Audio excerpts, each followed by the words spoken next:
Copy pen लेके आज तो पढ़ाई वढ़ाई हो रही है। हाँ बेटा, कुछ न्यू वर्ड लिखे थे जो जिसकी मुझे इंग्लिश नहीं आती है। चल अच्छा, मुझे बता दे इंग्लिश। पलक झपकाना, ब्लिंक। आंख मारना, विंक। सीटी बजाना, विसल। छींकने को, स्नीज। खांसने को, कफ। मुंडी हिलाने को, नॉट।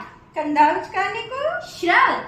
चुटकी बजाने को, स्नैप द फिंगर। सर खुजाने को, स्क्रैचिंग। और उबासी आने को, यॉन। और हिचकी को क्या बोलते होंगे मम्मी? अब इसकी इंग्लिश आप बताइए।